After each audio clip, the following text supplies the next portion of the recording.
Okay, so we're doing a video just explaining that we're going to be doing some, or at least I'm going to be doing some videos on baseball. I'm talking about baseball players, some of which, actually, most of which you probably never heard of before. But a lot of these guys are very interesting, very capable players. They just haven't been given much of a chance, or they don't have as much notoriety as they deserve. So, first player who is not on this list is Andrew Albers. Now, if you heard of him, God bless you. You probably don't have much of a life, and you're probably really obsessed with baseball, like I am. But also because he was doing really well with AAA in the Braves organization, and then he also did well with the Mariners. 50 innings with the Mariners last year, and pitched admirably considering he only had around average fastball of around 88. Yeah. Getting good amount of strikeouts, not walking guys. Pretty much formula for some success.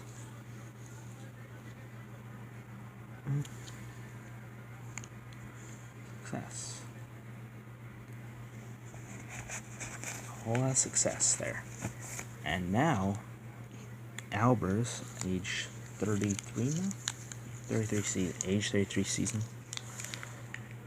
is one of the best pitchers in Japan now. Certainly better than his much more well-known teammate, Chihiro Kaneko. Much better than him by far. Albers in Japan has pretty much done what he's done here in America. Not walk very few guys, not strike out a ton, but strike out enough to be very effective. ERA in the twos. I think I'd take that out of maybe $1 million. Especially since he had an ERA of 3.5 here in the big leagues last year. And his peripheral stats suggest that he could have around a 4 ERA, which is good, especially for a starting pitcher, surprisingly. So, don't be surprised if he comes back next season for quite a bit more money than he would have gotten otherwise. On this notebook has a list of players I'm interested in. You can't really read that much because, my handwriting's awful, and I do mean awful, and because I erased on this paper so much that it becomes hard for even me to read, and because it's gotten torn, all sorts of stuff. So,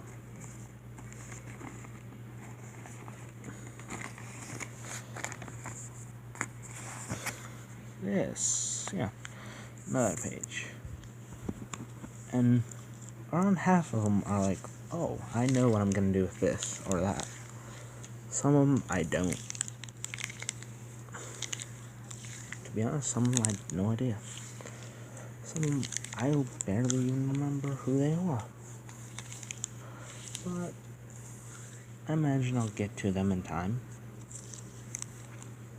Then again, I'm a very busy man who doesn't have anyone to help me write articles on them. So I'll just make videos. It'll work. And this one we can actually somewhat read, because this page hasn't been messed up too much yet.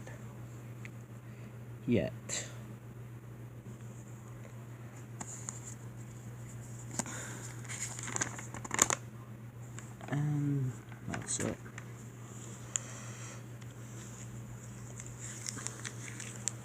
Also, speaking of Chihiro Kaneko, it seemed like he had a precipitous decline, and now he's like, not that good in Japan. Good enough, but we wouldn't want him in the big leagues anymore. A few years ago, however, we were really interested in him, since he was by all means the best starting pitcher in Japan. We were hoping he would come over.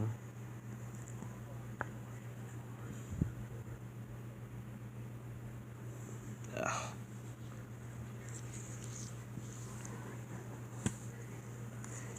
Injuries more or less have killed Chihiro Kaneko and his bid to come to be as good as he was back in 2014. Yeah, it's been a while since Kaneko's been any good. That's all we have to say on that one. Sapping his effectiveness as getting strikeouts and limiting walks. So, yeah.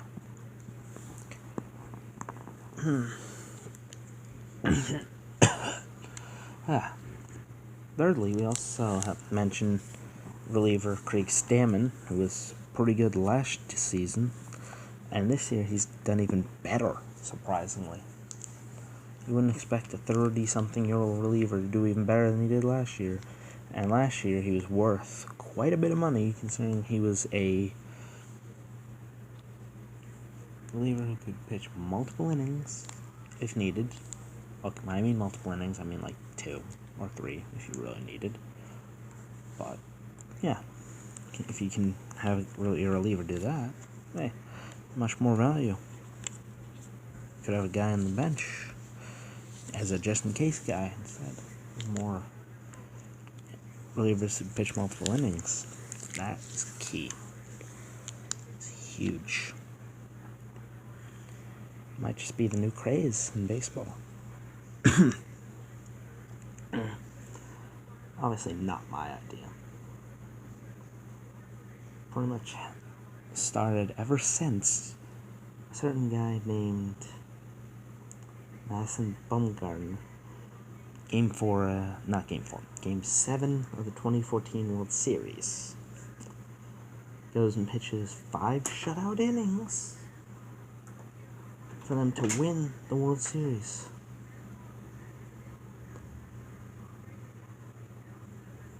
Pretty much single-handedly won the Giants a World Series, being nasty. And again, Bumgarner is really clutch in the postseason.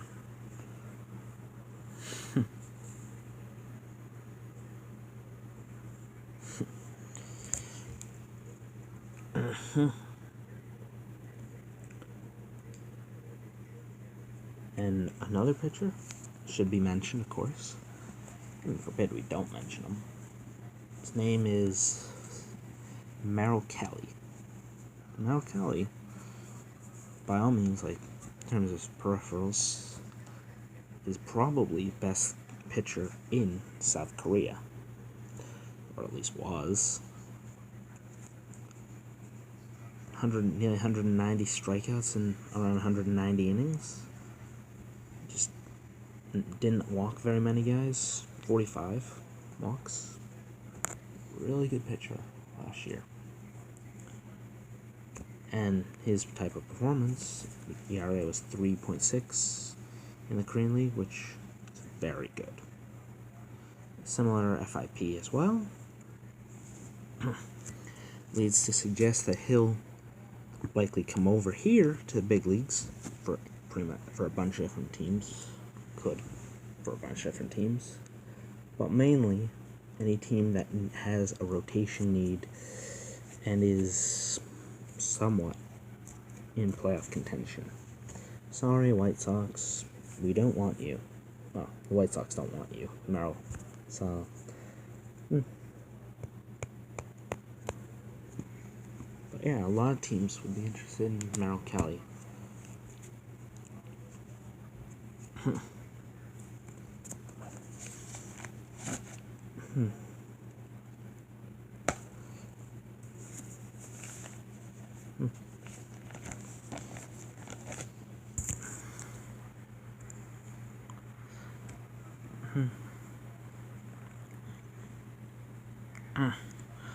Lastly, I want to talk to you about one pitcher named Wilmer Font. Now, Wilmer Font was nuclear pretty much in AAA as a starting pitcher, striking out nearly 12 batters per nine and walking about 2.3 per nine. I don't know about you, but that sounds pretty good. Even with like a high 30s ground ball rate. Not so hot. But more than acceptable considering his strikeout and walk rates. And those strikeout and walk rates, if you look at them in the big leagues, regress them and stuff like that, suggest more around 9-10K per nine, strikeout rate close to 3 per nine, which sounds similar to some really good pitchers like Eduardo Rodriguez, Rich Hill. Well, of those two pitchers reminds me more of Eduardo Rodriguez in terms of at least his pitch mix and other things like that. Since good amount of velocity, some good stuff too. The only difference is Font is a right-hander, and because one thing they have in common is they didn't pitch many innings per start. Part of it, I don't know why, but they don't really give players in the minor leagues that many innings per start generally. Usually because they want to protect the arm of the young pitcher and that type of stuff. Which, hey, I wouldn't blame them. But it means there's less guys like Justin Verlander and Madison Bumgarner and that type of thing. Which is really sad. Because we could always use a Bumgarner or a Verlander. However, they're dying out. No such thing as a workhorse anymore, almost. That's sad.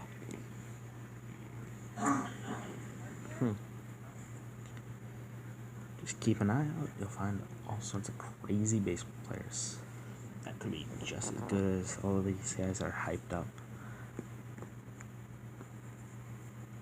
And cheaper too, which B teams should be more interested in, but they're not, because a lot of it is just risk, and they're not that comfortable with that risk. So it's your choice. Be curious, my friends.